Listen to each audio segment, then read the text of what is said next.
그동안 참 많이 변한 대학 입시시험, 올해도 많은 수험생들이 응시했습니다.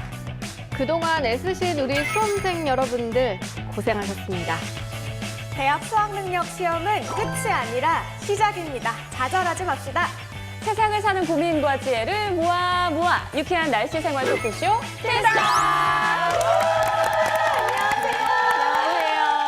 아니 우리 유수민 캐스터 네. 헤어스타일이 바뀌었어요. 좀 어려 보이려고. 다른 여자가 됐어요. 그러니까요. 이제 어려 보이기 위해서 노력을 할 때가 됐어요. 그러니까요. 그게 좀 보이네요. 근데 누구는 그렇게 얘기하더라고요. 네. 이제 어려 보이려고 발악하는 사람 같이 보인다고. 아니야. 그래요? 예쁩니다. 인형 같습니다. 아니 근데 벌써 이제 11월 중순이 됐고 네. 또 1년제 대사가 하나 치러졌잖아요. 네. 수능 시험이 있었는데 이제 끝났는데 다들 수능 시험 기억나요? 근데 저는 솔직히 다른 사람들에 비해서 비교적 좀 쉽게 봤던 것 같아요. 저는 예체능이었는데 네. 이제 제가 지원한 과가 수학을 봐도 되고 안 봐도 되는 과였어요. 무슨 그러니까 과 지원하셨어요? 저는 이제 방송연예과였는데 이제 연기 전공 하셨잖아요, 또. 네, 그러니까 어느 학교에서는 수학 성적을 보지만 어느 학교에서는 안 보는 거죠. 그러니까 그냥 안 보는데 지원하면 되지라는 마음으로 수학을 안 받고 네. 그 사탐 같은 경우가 저희가 4개를 볼 수 있는데 그쵸. 그 중에서 2과목 이제 잘 나온 성적 2과목을 이제 그 점수를 제출하면 되거든요. 네. 근데 그냥 2과목 이상이면 되니까 그냥 2과목만 보면 되지 하고서 2과목만 봤어요. 오, 쿨하다. 저는 정말 악착같이 4개 다 보고 수학도 꼭 보고. 제2외국어 이런 제국어 것도 저는 이과였어요. 그래서 아, 저는 맞아. 수학이 가장 비율이 높은 저는 나, 다군을 다 건축을 썼거든요. 그래서 무조건 봐야 됐어요. 그래서 수능 시험 날 어땠어요? 좀 긴장 많이 되고 그랬죠 그때. 그러니까 아무래도 진짜 3년 동안 했던 모든 걸 그 한 발에 진짜 다 올인하는 거잖아요. 3년이 뭐예요? 12년이 그쵸, 그치, 12년. 그치. 그 긴장을 말도 못하고 맞아. 모든 게 다 되게 작은 거라도 정말 내 몸에 피해가지 않도록 네. 옷 하나, 뭐 이렇게 시계 하나, 그래서 맞아. 저도 이제 말씀드리니까 기억이 나는 게 그때 저도 이제 제2외국어를 시험을 봐서 다른 외국어만 끝난 친구들보다 1시간 더 시험을 본 거죠. 맞아. 딱 끝나고 운동장에 딱 나왔는데 하늘이 노을이 졌는데 세상 무서운 노을이 져 있는 거예요. 그래서 그 노을이 정말 까맣고 하늘도 까만데 빨갛고 또 위에는 파랗고 온 세계 막 이렇게 뒤엉켜갖고 마치 나의 머릿속과 마음속처럼 그래서 울면서 운동장을 걸어갔던 기억이 있어요. 원래 공부 잘하는 친구들이 이렇게 하나 그 틀린 거 이제 생각나는 것만으로도 아니, 되게 저는 그 이제 정도는 아니잖아요. 올해도 뭐 많은 분들이 이제 후배들의 응원 속에서 이제 교문을 들어서는 그런 장면들이 뉴스에 굉장히 많이 맞아요. 나왔잖아요. 네. 또 생각나는 그 수능 시험 날의 풍경들 또 어떤 게 있을까요? 저는 뉴스에서 항상 보면은 네. 지각해서 경찰이 이제 오토바이를 몰고 그 뒤에 이제 타고 들어가는 학생들. 맞아. 맞아. 그 시험 날, 그 중요한 날 꼭 지각을 하는 사람들이 어쩜 그렇게 있는데 그게 선더라고. 정말이에요? 정말이에요? 수능은 아니고 논술 시험에서 제가 신촌의 모 대학교에 이제 논술을 보러 가야 되는데 집이 안성이다 보니까 논술 선생님 집에서 하룻밤을 묵었어요. 그래서 그 같이 시험 보러 가는 친구랑 일찍 나와서 가자 했는데 차가 막힌 거예요. 그래서 경찰을 불렀어요. 그럴 수 있지. 경찰 아저씨가 차를 끌고 이제 오셨는데 인도를 막 차 타고 막 갔어요. 역주행하고 막. 급하지. 그러니까요. 맞아. 그러니까 그게 그때 중요하죠. 기억이 나요. 똥출 아무튼 이게 굉장히 긴박하고 막 그 마음을 알겠어요 저는. 근데 참 특이한 게요. 또 이제 시험장 보면은 엿을 붙여놓는다거나 교문 앞에 그러니까요. 대문에다 교문 앞에다 이렇게 어머님들이 붙여놓고 하루 종일 기도하시고 하죠. 정말 끝날 때까지 기다리는 학부모님들이 계시잖아요. 그쵸. 또 다른 수험생이잖아요. 학부모님들 마음이 똑같죠. 그런데 그 엿이 사실 지금 세월이 한참 지났는데도 여전히 엿을 주고받는 그런 풍습이 있죠. 네. 그거는 뭐 딱 붙으라고 그러는 한 의미겠죠? 번에 찰싹? 네, 그렇죠. 시험 전에 엿 먹는 거. 요거 일단 발음을 좀 저한테 하신 말씀 아니시죠? 어감이 굉장히 발음을 조금 조심해 주셔요. 예, 예. 오해 소지가 있으니까. 네. 근데 그 엿을 주고 받는 습관 그 관례가요 조선 시대부터 일어났던 때래. 그래요? 진짜? 발음 가지고 있네. 때부터요? 네, 그렇다고 하더라고요. 그 과거를 보러 가는 선비들이 보찜에 엿을 두고 다녔다고 해요. 그래서 시험 보러 갈 때 입에다가 엿을 물고 시험장을 들어갔다고 그 영조실록에 보면은 기록이 되어 있고요. 오, 신기하다. 그리고 이래서 과거를 시험 보는 집에 선비 집에는 항상 엿을 고는 냄새가 났다라는 속담도 있다고 합니다. 근데 이 엿이요, 우리 그 건강에도 좋아요. 좀 약간 달 것 같은데 건강에도 좋다고 합니다. 아니 그리고 엿이 조청으로 만드는 거잖아요. 근데 제가 듣기로는 이 조선의 왕들이 새벽에 눈을 뜨자마자 그 이부자리 속에서 조청을 2숟가락을 먹고 학습을 시작했다고 해요. 그래요? 네. 아니 저는 엿이 진짜 그냥 응. 딱 이렇게 찰싹 붙으라는 의미인 줄 알았는데 응, 뭔가 응. 또 효능이 있나 봐요. 그러니까 우리가 뭐 어. 달달한 꿀 같은 거 힘없을 때나 아침에 이렇게 먹는 것처럼 조청 먹고 엿 먹고 그러니까요. 이런 건가요? 아니 그러니까 그렇죠. 이렇게 다니까 좀 뭐 에너지원 역할을 해주고 우리 원래 기분 좀 가라앉을 때 그쵸, 초콜릿이나 그쵸. 이렇게 단 거 먹는 그런 의미 아닐까요? 그렇죠. 그 엿이 엿기름으로 만들어지는데 그 보리가 싹을 틔운 뒤에 그걸 말린 거거든요. 그래서 그 엿기름 안에 있는 메가당이 설탕보다 2배 이상의 포도당을 공급하기 때문에 두뇌 회전에 좋고 또 여기에는 철분, 엽산, 비타민 B가 같은 다양한 효소도 또 들어있다고 합니다. 또 칼륨과 칼슘 같은 것도 우유보다 더 많이 들어있기 때문에 그래서 이제 공부하는데 도움이 되는 거죠. 엿들 많이들 먹어야겠어요. 네. 엿 드세요. 네, 많이 매일 드세요. 엿 엿 드세요. 사드릴게요. 아니 엿하면 이제 이만 썩을 줄 알고. 그러니까 저도 단점이 더 많은 줄 알았어요. 네, 반전인 것 같아요. 그러니까요. 맞아요. 그리고 또 이 눈여겨 봐야 할 거예요. 그게요. 아, 왜 오늘 발음이 다시 한 번만 하면 엿 좀 드세요. 또 눈여겨 봐야 할 게 이게 네. 또 이 복통을 완화하는 효과가 있다고 합니다. 엿이요? 네, 그렇습니다. 이 수험생들이 입시 스트레스 때문에 배가 자주 아픈 경우가 있어요. 그쵸. 이럴 때는 이 소화장애와 또 이 배탈 증상 완화의 효과가 있고요. 그래서 이 한의학에서는 만성 피로와 복통이 있을 때 그 먹는 소건 중탕이라는 게 있는데 이 안에 엿이 성분이 들어있는 거죠. 우리 조선시대의 선조들부터 이렇게 네. 시험 보러 갈 때 엿을 먹는 다 이유가 있었네요. 정말 지혜롭습니다. 맞아요. 아니 그런데 요즘에 또 새롭게 떠오르는 그런 수능 시험 선물들도 있다고요. 네. 얼마 전에 그 인터넷 쇼핑몰에서 분석을 한번 해봤더니요. 서울대학교 도서관들 가보신 적 있으세요? 저 가봤어요. 어땠어요? 등 어땠어요? 등 스탠드. 등? 근데 왜 갔어요? 빨리 말해봐요. 저는 남자 꼬시러 갔겠지 또. 아니 정말로 정말 진심인데요. 한 번만 서울대 생인 척 해보고 싶었어요. 정말로요. 그때 그분이. 네, 그랬습니다. 근데 그 요즘에 있는 서울대 도서관에 등이 있는데 그게 요즘 불티나게 팔리고 있다고. 왜요? 또 인터넷에서 온라인 쇼핑몰에서 많이 팔리고 그리고 그게 20만 원대래요. 비싸잖아요. 네. 그거 얼마 한다고 그러니까 그거를 원가는. 정말 그렇게 많이 팔리고 또 그 스카이 대학교 공책 있죠. 그 로고 박힌 공책. 예, 예. 그것도 또 많이 그렇게 불티나게 팔린다고 하더라고요. 아니 근데 실제로 그런 사람들도 있어요. 왜 자동차 뒤에 보면은 네. 자동차 이름이나 이런 거 이니셜 있잖아요. 그쵸, 그쵸. 그 중에서 S 이제 아까 말한 그 스카이 대학처럼 아 맞아 맞아. S자를 떼가지고 네. 이제 그 마음으로 S대를 가고 싶은 마음으로 그래서 아까 제가 말씀드린 그 서울대 등 같은 경우에도 판매량이 6배 넘게 증가했고 그리고 스카이 로고 박힌 그 공책도 8배나 판매량이 증가를 했는데 이와 더불어서 네. 그 하버드나 예일대 같은 아이비리 그 미국 명문대학교에 그 로고 박힌 티 있잖아요. 티나 후드티 같은 거. 그것도 역시 덩달아서 매출이 늘었다고 해요. 아니 우리나라 수능 시험 보는데 미국 명문대 티셔츠는 어디서 구해서 왜 입는 겁니까? 직구. 아 그렇구나. 뭔가 이제 그런 걸 이제 내가 입거나 쓰거나 하면 왠지 갈 수 있을 것 같고 동기부여도 될 것 같고. 맞아 맞아. 네. 심리적으로 그런 게 있죠. 그쵸. 자 이렇게 수능 시험 선물도 좀 많이 달라졌지만 무엇보다 대학 입시 제도도 계속 바뀌었어요.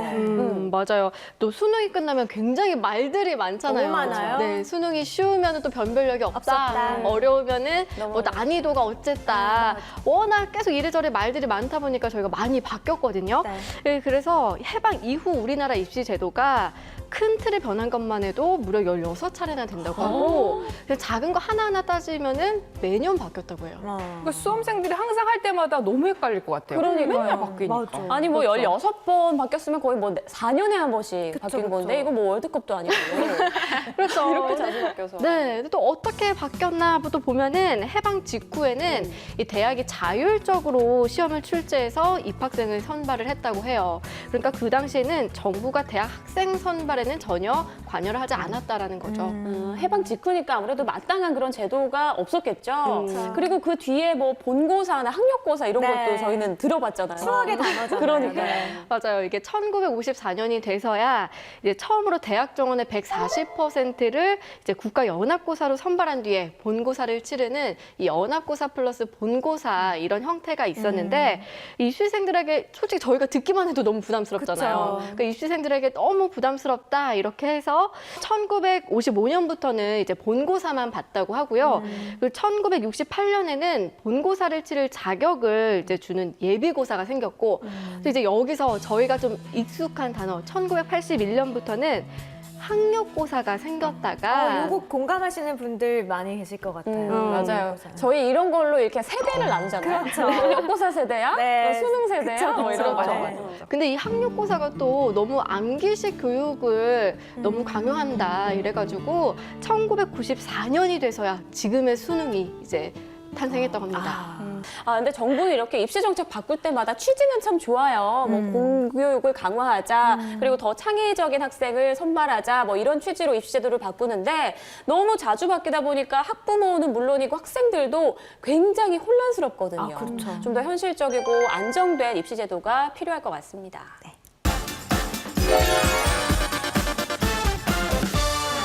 우리나라는 여전히 좀 학벌을 중시하는 풍조가 있죠. 그쵸. 그리고 12년 동안 공부한 거를 하루에 이제 그 결과가 나온다는 부담감 때문에 이 수능일이 좀 1년 중에 어떻게 보면 가장 중요한 날로 생각하는 분들도 굉장히 많은데요. 네. 그러다 보니까 이날은 출퇴근 시간도 좀 출근 시간도 늦추고 비행기 이착륙 시간도 조정하는 그런 사태까지 벌어지는데 네. 그런데 또 그렇게 힘들게 대학 들어간다고 해서 다 취업이 되는 게 아니에요. 그러니까요. 그렇죠? 취업 문턱이 너무 높죠. 맞아요. 사실 그 작년에 우리나라 뭐 대학교 혹은 대학원 이런 고등교육기관 졸업자가 66만 7천 명이나 됐다고 해요. 근데 그 중에 취업률이 56%였다고 해요.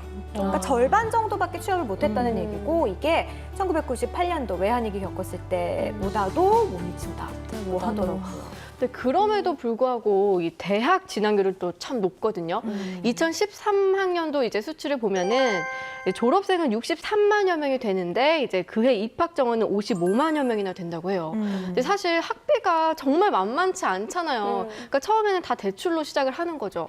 근데 또 취업은 안 되다 보니까 이제 학생들도 그렇고 그의 부모님들도 그렇고 자꾸 등골 휘는 그런 악순환이 매년 반복되는 맞아요. 거예요. 요즘 학자금 대출 받아서 대학에 입학해서 아르바이트 하면서 공부하면서 갚으면서 이렇게 굉장히 힘든 대학생들 많거든요. 그래요. 그리고 대학 졸업한다고 해도 일하면서 계속 학자금 대출 갚느냐고 결혼 자금 못 모으는 사람들도 맞아. 많고요. 근데 사실 학비 우리 그때 10년 전이지만 좀 기억을 더듬어서 10년 네, 좀 더 됐네. 생각을 해보면 1년에 거의 뭐 1,000만 원에서 뭐 의대 같은 경우는 뭐 막 그쵸? 2천만 원 막 이렇게 올라가잖아요, 학비가. 그러면은 뭐 대학교 요즘 4년 만에 졸업합니까? 5년, 6년 막 다니기도 하잖아요. 그러면은 많게는 진짜 학비로 얼마를 쏟아붓는 거예요. 그렇죠. 그리고 사실 학비뿐만이 아니라 네. 저같이 다들 공감하실 수도 있는데 서울로 지방에서 서울로 오면 집세, 뭐 생활비 맞아. 진짜 방도 크지 않아요. 그래요. 요만한 근데 요만한 방인데. 방이 얼마나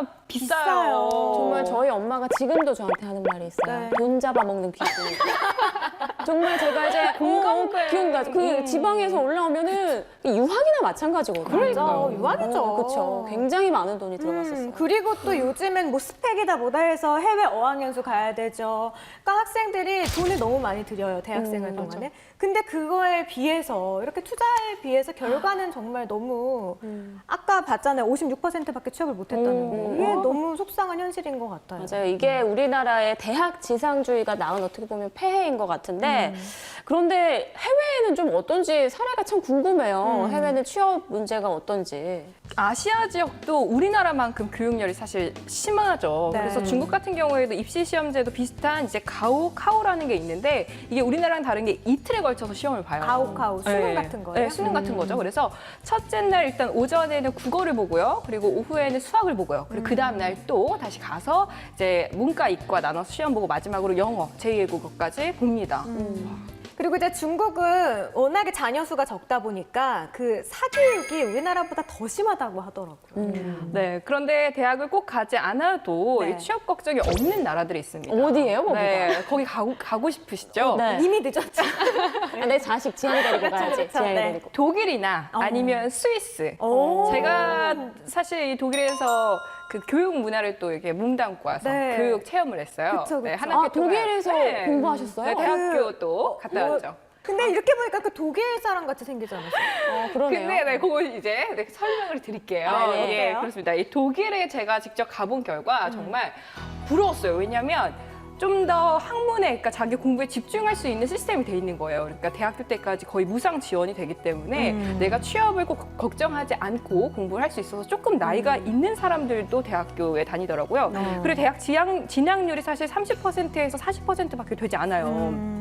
무조건 대학을 가는 게 아닌데 독일 같은 경우에는 마이스터 시스템 굉장히 유명하죠. 네. 그래서 이제 12년 동안 뭐 인문계 학생들은 대학 입시를 준비하는데 실업계 같은 경우에는 10년 동안 공부를 하고 그 다음에 이제 취업을 합니다. 그래서 향후 2년 동안에는 학교와 또 회사를 병행하다가 그 후에 취업을 하게 되는 거죠. 근데 중소기업뿐만이 아니라 대기업들도 이제 아이들을 키우고 또 일자리를 보장해주기 때문에 대학을 꼭 가야 한다라는 그런 압박감은 또 없다고 해요. 네. 좋은 것 같아요. 그렇죠. 스위스도 굉장히 좋아요. 사실 스위스가 실업률이 굉장히 낮다고 해요. 3.6%밖에 안 되는데 스위스는 12살 때부터 직업 교육을 시작하거든요.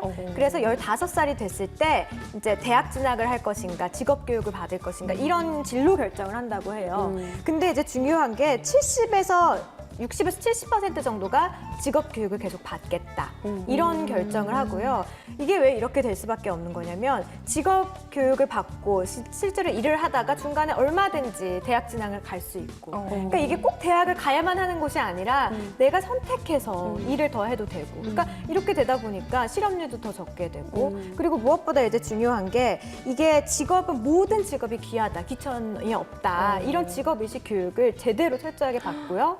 또 사실 우리나라는 기술자 뭐 이런 사실 임금이 굉장히 낮은 직업들이 많이 있잖아요. 네. 근데 이제 스위스 같은 경우에는 또 높고 임금이 그 중요하죠. 맞아요.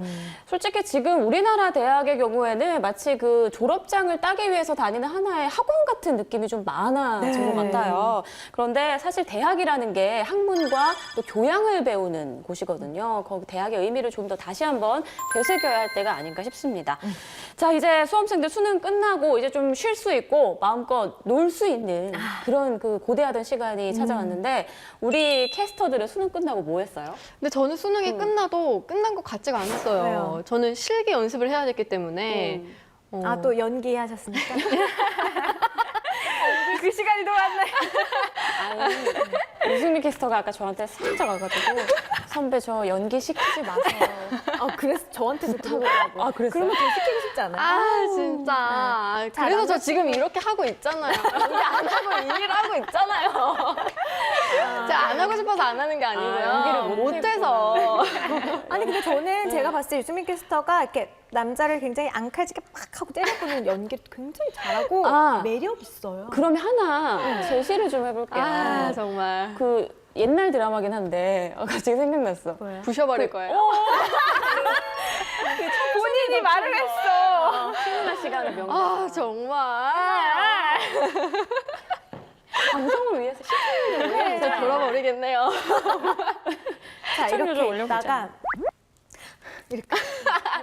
아 이렇게 하고서 돌면 되나요? 네네. 아 정말. 삐지 깔아주세요. 부셔버릴 거야. 예. 이봐요. 제가 이래서 지금 기상캐스터 한다고요. 기상캐스터가 잘 어울리는 네, 것 같아요. 질문 잘 선택했네요. 예. 미안해요. 예.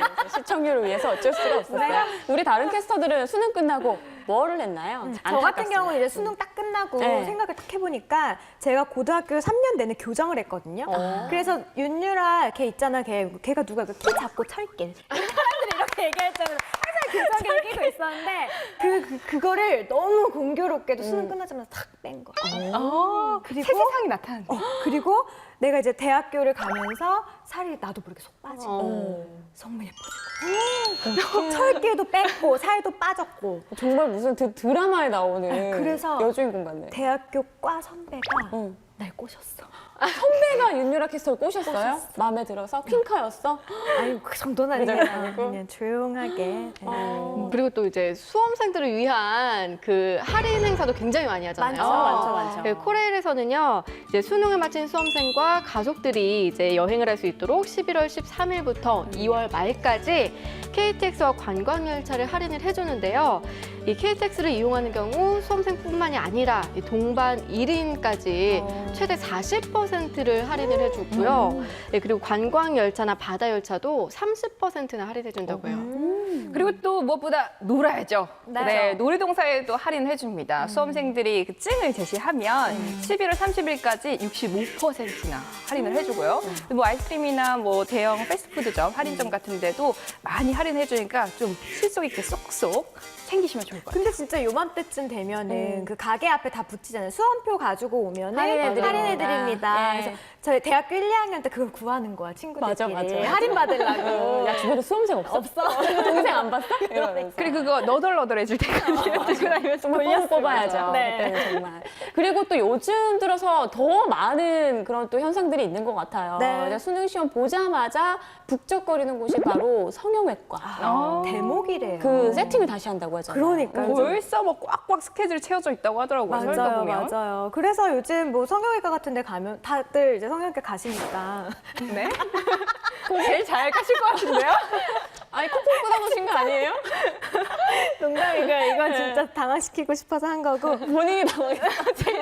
아니, 당황 절대 안 했어. 진짜 요즘이 대목인 게요. 요즘 성형외과 가면은 수험표 들고 온 그 고3 학생들이 그렇게 많다고 해요.